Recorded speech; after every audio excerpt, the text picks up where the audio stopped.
Benedict, so much to get to. Let's start with Yvette Cooper, just so people can get up to date if they're just tuning in. I haven't read that story. I've only read one story this morning, because your producer told me we were only going to be talking about one story. Oh dear.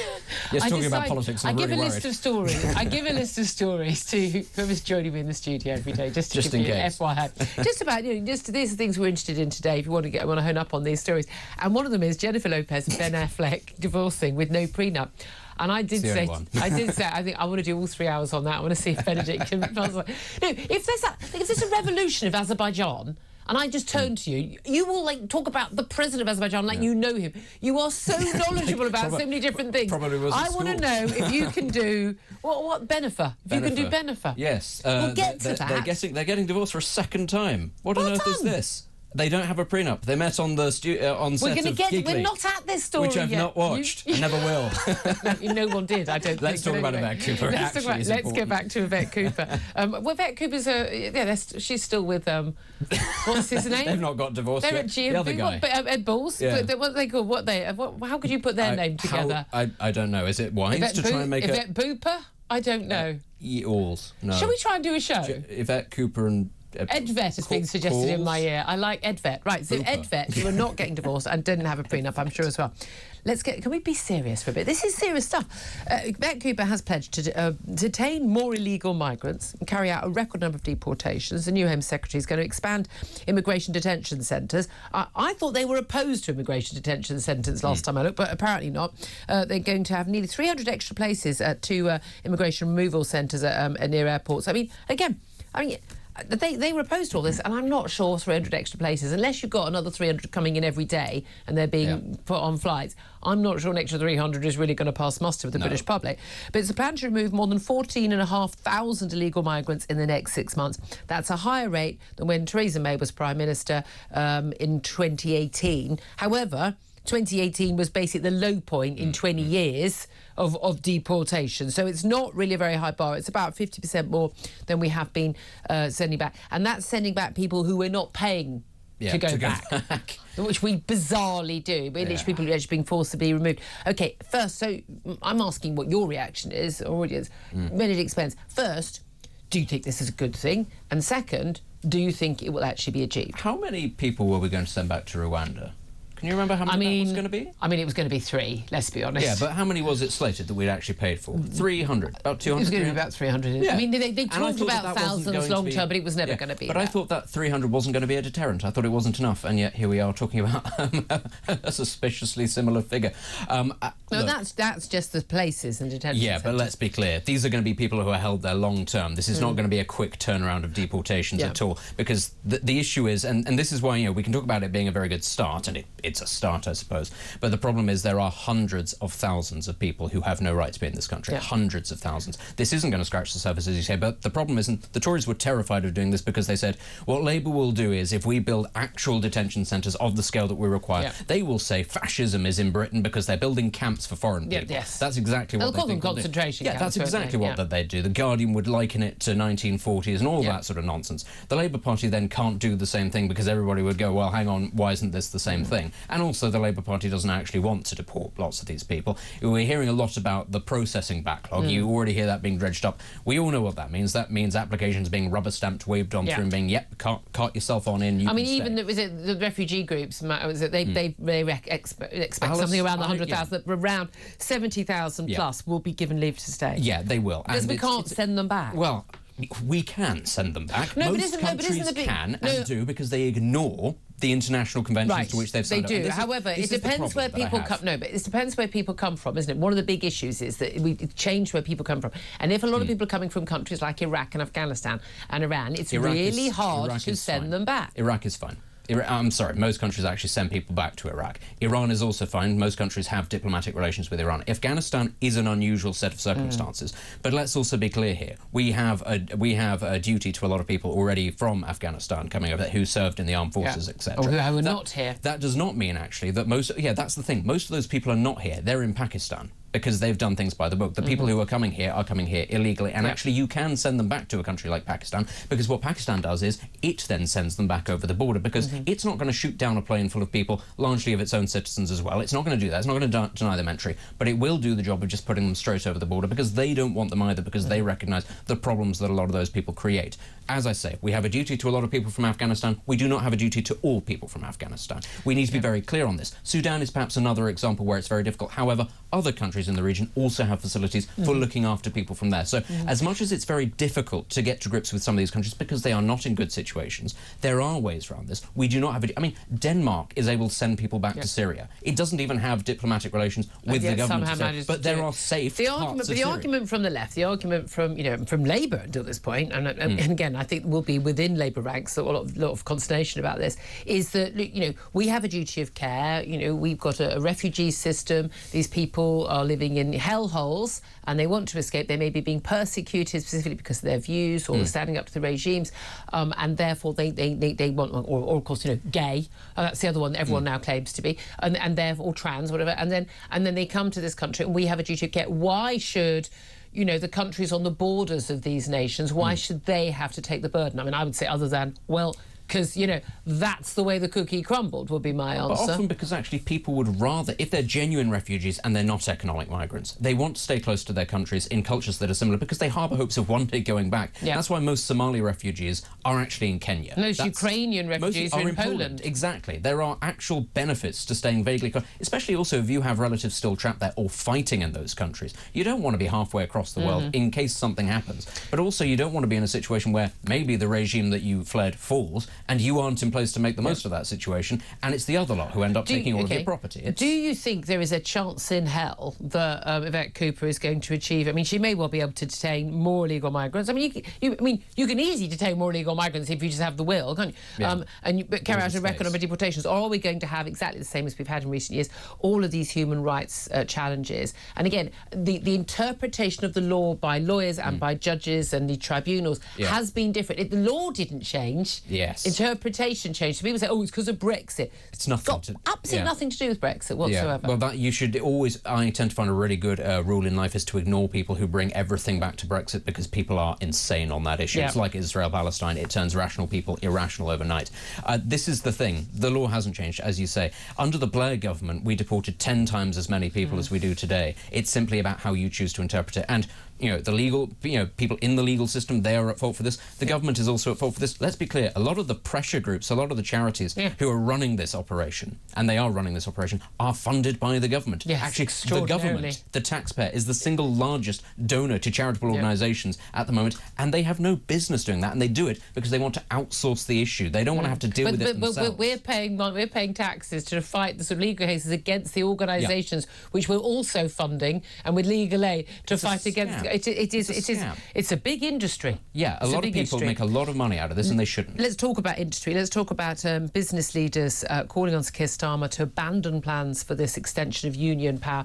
I mean, again, we had an argument with a socialist, a member of the Socialist Party and a former union activist about basically changing some of the rules around the rights to strike. And he was saying, these terrible, undemocratic, anti-democratic rules which have stopped people being able to strike. And I pointed out, we've had pretty much non-stop strikes for the last few years. So I'm not quite sure that it's been that hard for people to strike. But the unions are going to get more powers, and we're looking at all these rules around people not you're not allowed to contact somebody out of hours, and all these different rules, and basically enshrining the right to work from home. It would seem for an awful lot of workers. The Francification of British industry. How's that working out exactly? When you look at their unemployment rate compared to us, and business leaders basically have said, look, you are going to stifle growth.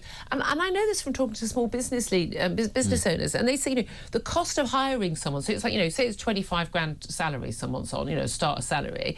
I wish I'd earned that much to start a salary. But it costs the employer, more than 35. to hire them because they're paying all the national insurance, all this stuff.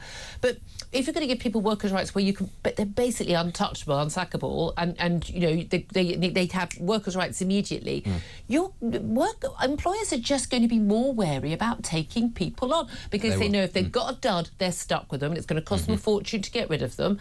And also they can't take people on temporary zero-hours contracts. Now, businesses which are having 80% of the employees, there are some high street chain stores, which I don't shop anymore because I disapprove of them doing this, have a load of people on zero-hours contracts. But if you need to hire people for your busy summer months or your busy Christmas, it's perfectly reasonable and it works well for the employees. But if Labour want to get rid of all of that, as you say, we are going to have a very rigid system which is going to say to employers, don't take the risk. The first thing I would say is, when it comes to union action, is that I think everybody recognises that lots of people in this country have not had a pay rise for a very long time, and that everybody understands on some level and backs on some level, if you have the power to get a pay rise, go and get it. Go and get it. However, this topic of effectively giving more power to the unions beyond simply on question of pay, and even on the question of pay, is all very well if you're creating wealth. But we're not. We don't have, and I know that they will spin it as we have the highest growth in the G7, and it's one of those where you sit there and you go, whoop-de-doo, there is no growth. And again, do you want to bring it back to Brexit? We seem to be really keen to have closer ties with the European Union, which is the most sluggish bloc, stagnant, and its figures are inflated. They are a lie because Ireland is effectively a tax haven. If you take that out of the equation, it is not something you want to be chained to, and yet half of the country wants desperately to rejoin it or to have closer ties with it. This is not the way forward, and yet that is the direction we're going down. All very well giving workers more rights if you're creating a lot more wealth than we are, but we're not. But again, it's not like people are working in slave conditions, is it? It's quite ridiculous. Well, you mentioned the EU, and Sadiq Khan has sparked another rift, basically claiming that the UK could soon rejoin the EU, or in the medium to long term. I mean, we could not. All I know is the EU would put the most extraordinary conditions on us returning, and the extra money we would have to pay. And I mean, it would be laughable, the sort of sums involved. I believe if you had a debate on that and you had a referendum on that, people would vote against it. So of course they would. I am remarkably relaxed about that possibility. But again, it shows you the lack of vision in this country, that people do not, political elites of an entire wing of this country still don't quite, they don't look at the figures and go, maybe this isn't the bloc to chain ourselves to. And they also look at the, what we did in terms of Brexit, and we didn't really have full-on Brexit like we could have done at all, because the same people running that were the same people that actually want to stay in the European Union. And they think, oh, well, Brexit's been a disaster. When you think, well, of course it is. It's run by Europhiles. It's run by people who think the European Union way of life is the future. Europe is falling way behind Asia. It's already, the United States is out of sight at this Germany's point. economy is completely collapsing under the weight of the high energy costs. It is, and Eastern Europe is looking at this, and then it looks at the issues around sanctions on Russia, and it thinks, well, where on earth are we going to get our cheap energy from if this is going to be the future? And the rest of Europe is dragging us down. Europe is not going to be unified in the same way going forward if we continue down this route. There will become a two-tier European Union because people are not going to put up with this indefinitely. But also the EU has been run for the benefit of France and Germany all this time, and people are going, do you know what? I'm not quite sure about that, and especially if Germany isn't going to be the powerhouse economy, and France is, got a lame dunk president at the moment as well. If the future is deindustrialisation, there is no future for that pact. Can I just say though, still like going on holiday there, as I do very often, as you will know. But as of next year, it's going to cost us, well, €7, which is about £6. There's going to be an EU visa waiver. It's not just for Brits; it's for anyone who's not in the EU. And you know what? All those people who got a holiday to Florida and California and New York somehow managed to get themselves an ESTA, a US visa, which is more expensive, about £20, and a bit more faffy. This is going to be something that's going to last for 3 years, and it's going to come in at some point in 2025, probably be in place by the May half-term holiday in 2025. And we have known about this since, I think, 2018 it was announced. They originally talked about it coming in 2021, not coming in. But this is going to be on top of, as of November this year, this EES, this entry-exit scheme, which will require non-EU travellers, that's everyone, Americans and everyone else as well, to register their fingerprints in a photo instead of having their passport stamped. That starts on the 10th of November. Now, that's the thing that's going to be chaotic, because it's going to mean 2 minutes for each passenger as they have it. I mean, I do a lot of travelling, and it's amazing how often you look at the the queues, the EU queues, moves really fast, and then the queue for the Brits arriving, it moves really slowly. But the main reason for that is because they put one passport officer on that queue and 10 on the others. What I've started doing, because my passport still looks like an EU passport, I just join the EU passport queue and then just look terribly confused when I get to the front. And then it's worked 9 times out of 10. That works for me. That said, if that is the cost of Brexit, I am perfectly willing to queue up to have my passport checked. If they want to make it harder for me and other Brits to come to their countries, to spend our money and keep their economies alive, because, by the way, the Spanish economy dies without British tourists. French economy relies on British tourists and American Greece tourists and as well. Italy, there are going to be long queues, and it's going to really, really, really annoy a lot of people. And when it really, really annoys the Chinese and the Americans, they don't care about annoying us. I think you'll find it'll speed up quite quickly. But I think the next year of travelling in Europe is going to be a disaster. It is, but also there's the flip side to the queues argument, which is whenever you land at a UK airport, the UK queues are really short and the other ones are really long. It does work both ways. I know lots of pro-EU people like to sort of take pictures of it, but you never hear about how it goes the other way. I mean, I've had really good... Thing. Stansted has become a dream since we left the European Union. But, you know, the other thing to take away from this, as you say, it's basically just a way of getting money out of people who they need to come. €7 is not a lot of money for 3 years. Yeah, the last time I went to Kenya, I was stopped at immigration and said it's $50 to get a visa. I said I don't have $50, and the guy said, "How much have you got?" A tenner, and he went, "That'll do." You know, that seems like a good and reliable system. It was a very good. We've got system. a choice right now. I'm going to make him choose, but if he chooses the wrong one, then tough. We can either talk about the failure to get a ceasefire over Gaza and Antony Blinken, the US Secretary of State, flying home, or we can do Jennifer Lopez files for divorce from Ben Affleck on their second wedding anniversary. Yeah, well, given that... which one I want to talk about. Given the failure to get a ceasefire is not really news, I suspect, given that it was inevitably going to happen, I suspect we're going to be talking about the latter. I was going to say, I would think that actually divorce negotiations between Jennifer Lopez and Ben Affleck would be more vicious and harder to and I'm not making light of the situation of Gaza, I'm not, but genuinely. But they found it was second time they'd been married. I don't think anyone thought it was going to last either time, frankly. I mean, this is her fourth failed marriage. It's his second failed marriage.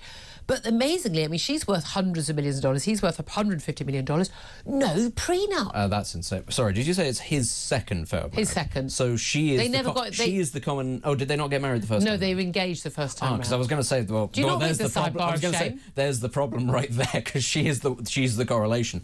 No prenup is when you're talking about that sort of amount of money. I suppose... I'm amazed the lawyers and the family, the kids must have been going, "What are you thinking, and Dad?" And the lawyers are sat there going, "Woohoo, this is fantastic." You're looking at getting married at some point, aren't you, one day? One day. I'm looking at all sorts of things. Yeah. Okay. What are you looking at that? Would you get a prenup? Probably not, to be honest. I don't think I've got the sort of assets that matter. If we're being honest, I think any woman that ends up marrying me is probably not doing it for the money. But we live in hope. There's still time. Not a lot of it, but what would she be doing it for? No.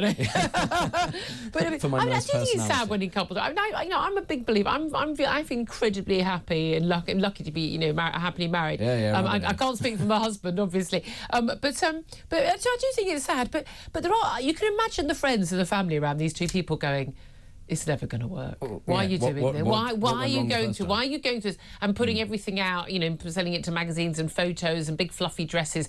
I think by your fourth wedding, when you're doing the big dress, I think at some point you might start questioning." Well, I think the husband in that situation might look at the woman who's had 3 previous marriages and go, maybe she's not. Maybe she's not the one for me. Really? But I mean, this is just a thing, isn't it? Though celebrity couples, they just do tend to get divorced. I do wonder if maybe it's better for celebrities such as it is to marry, I don't know what's the technical term, civilians, people who are perhaps a little more grounded, a little bit less addicted to the endorphins of celebrity. I would have thought that would be more sensible. Somebody who's there. What is it in Harry Potter when you're not a wizard? What's the term? They should marry us people. I'm sorry, you're asking me. Yeah, so